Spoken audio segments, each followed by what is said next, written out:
Hey everyone! So tonight we are at Disney's Grand Floridian Resort. We are going to have dinner at Cítricos. I am so excited. We have been trying to score this reservation for quite a while since they've reopened with no luck. I didn't think it was going to happen on this trip, but at the last minute Steve came through and got us this reservation. This is going to be awesome. Little man had such a fun day today at Magic Kingdom and he did not want to take a nap. So he fell asleep on the drive over. I think he's gonna be okay, but regardless, we're gonna have a fun time and we're very excited to bring you along with us. So our server told us on the way to our table that it's sideways, but it is a hidden Mickey. How cool. So we have been seated in what I call the main dining room. It's that big area with all the pretty windows, and we've got that, as I mentioned, a hidden Mickey chandelier. And then I love this. Over here, overlooking the windows, you got these beautiful banks. I guess they're called banquettes, right? Yeah. Or love seats. That's so nice. So admittedly, it's been a long time since we've been here, but this place is fresh, open, airy, beautiful. Like the color palettes are really working for us. And then the view that we have over here, we have this like open rotunda of windows that you can see like a full like view of all of Grand Floridian. Plus, if you spy over there in the corner, you can see the castle as well. So we love this place. I think it's actually gorgeous with what they did for the renovation.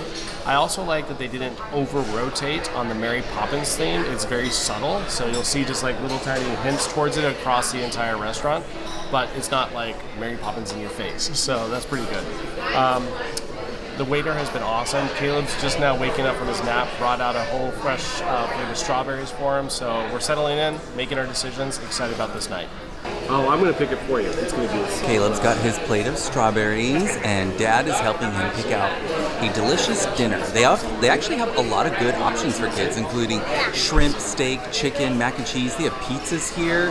Definitely more on the kids' menu here than last night at Yachtsman. Absolutely. A lot more choices, a lot more options.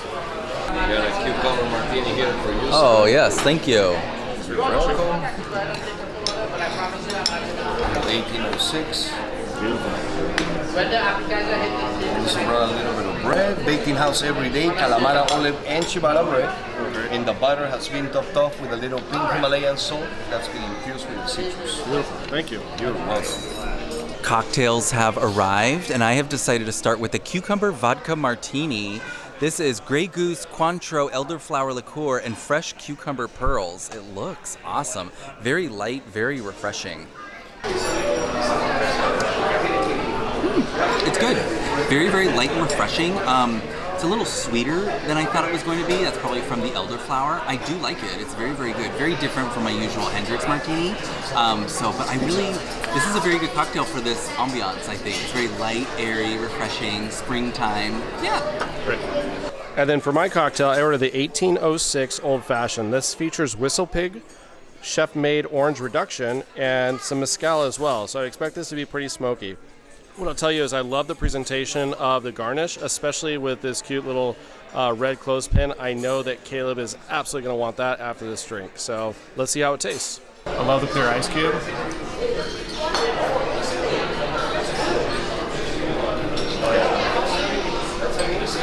Wow.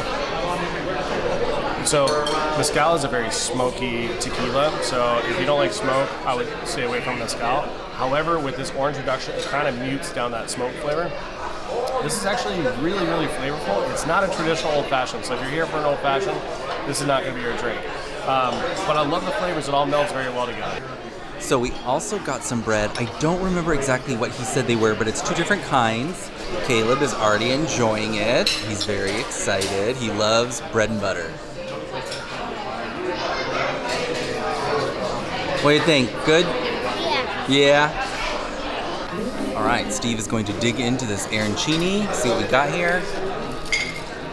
Now this is the wild mushrooms arancini. It's got truffle oil, watercress, and champagne vinaigrette. Sorry, I had to look at the menu real quick.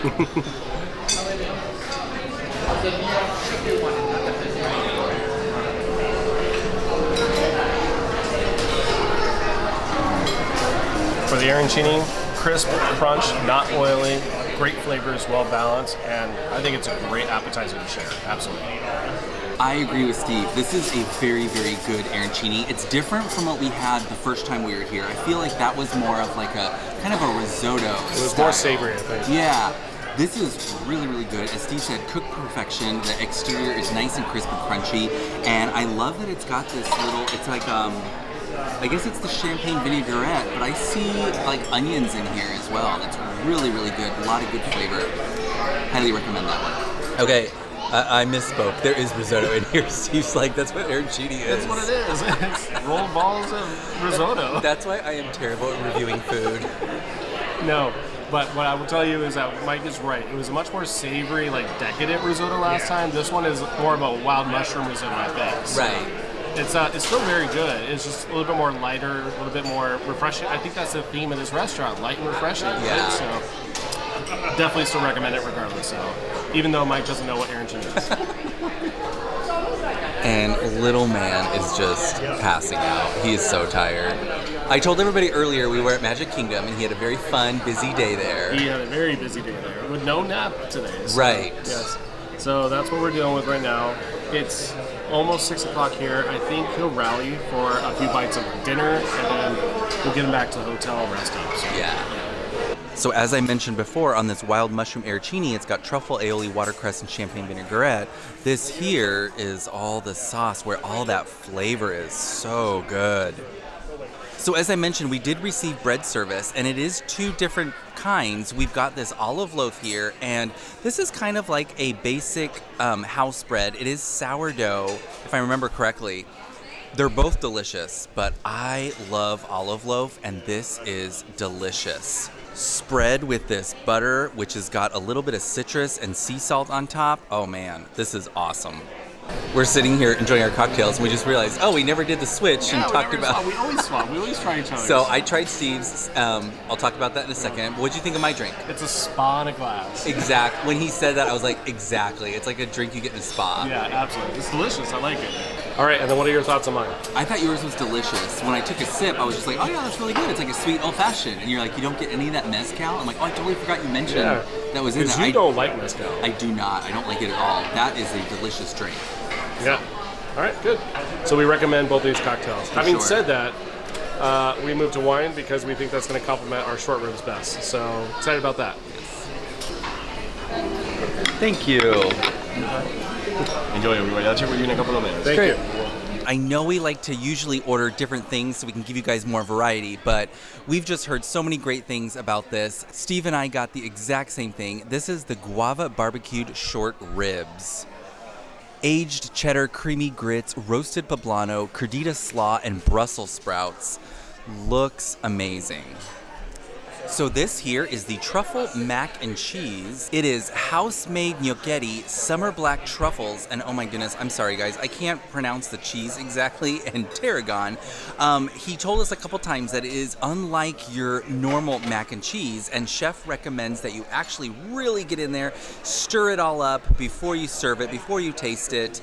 I'm very excited about this. Okay, I have to admit, I was about to grab my knife and fork and start cutting a piece, but I stopped, grabbed the camera, because I can just take my fork and just pull apart this meat. It is so tender. Oh my. I'll let you know how it is. Okay, so first thoughts on your short rib. The flavors are very good. I'm struggling to place the region in which this is influenced off of. I know exactly what it is. Okay, so when I read about Cítricos, it's about the Provence area, probably the Mediterranean, so probably from Spain all the way up to, I don't know, the Riviera area. Okay, look at you doing your research. I'm wrong now. Okay, I thought I knew. I looked at that beforehand, so that's it. So with that, I think they're really trying to pull flavors from Spain in this because to us it tastes very southwestern. That's what I was going to say, yes. So the poblano flavors is very much like, this is a dish, unfortunately, while it is very, very good, it's a dish we can get at home. Very easily, because we live in Southwest, so this is the kind of flavor profile we live with. Having said that, it's prepared nicely. The short rib falls apart. It's fork tender. The flavors are very bright and bountiful. So, overall, it's a great dish. I'm just not getting the European, theme that I was expecting. But hey, here's the Spain. I was thinking the same thing. I was definitely getting the Southwest vibes on this. I think it's delicious. It's prepared perfectly. Like Steve said, it's fork tender. We are a little spoiled because these are the flavors that we usually get at home. But, you know, not everybody gets that. And especially if you're coming here from the UK, you definitely don't get that. I think it's delicious. Yeah, it is delicious, and it's guava, I think is what the title is. I don't get much of the sweetness on it. I don't get that, right. And I was also going to say, all it says is it's just like cheddar cheese grits. I feel like there's more going on than that because it's so flavorful and it's awesome. I'll have to admit, I didn't realize it was cheddar grits. It almost tastes like risotto. Is that like... A little bit, yeah, yes. It's very good. We're all about risotto tonight. Right. But like Steve said, yes, this isn't your classic preparation of like red wine braised short ribs. Yeah. Definitely more flair, a little bit more Southwest heat, more Spanish heat, I guess. It's very regionalized. Really good. Yeah, it's good. I like it a lot. Okay, so now Steve is going to go ahead and mix up our truffle mac and cheese. So did you describe this? I did describe it, yes. Okay. And you can see those big black summer truffles right on top. Which is what you want, right? Yes. So we'll see what's underneath. Oh my goodness. If I remember correctly, he said it's like kind of a texture of mac and cheese. It's a texture of mac and cheese, but not quite mac and cheese. So I'm sorry, not mac. He said it was the texture of mashed potatoes. Forgive me.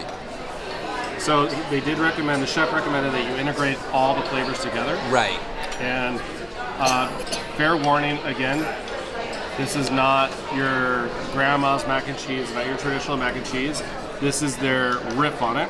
So there's going to be some gnocchetti in here with what I can see is a lot of mushroom, plus that cheese foam on top, and a little bit of truffle. I'm just getting the smell of truffle just overwhelming me right now, which is great. Awesome. All right.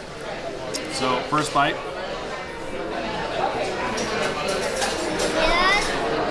What's up, bud? Yeah, I'll make it bite.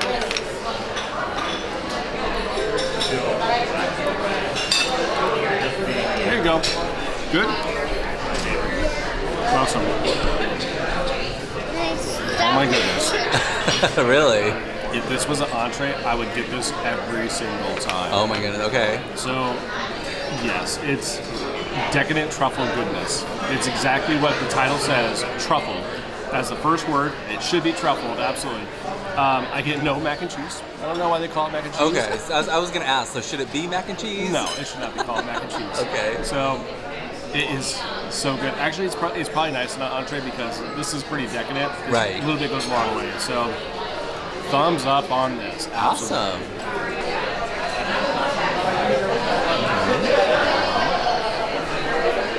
Oh, wow.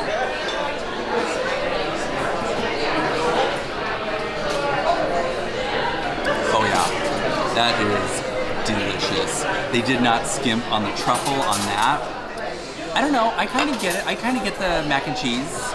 It's like the pasta is very, very tender, very soft. I definitely get a little bit of cheese coming through. But yeah, the truffle is the star of this dish. This is amazing. Okay, so last night we went to Yachtsman Steakhouse and we got truffle mac and cheese. And our server told us that it was going to be the star of the table. Oh. It absolutely was disappointed, not. disappointed. This, however, is the star of the table. This is amazing. It's a great side. You got to get it. And it just got very loud in here. Yes. All right.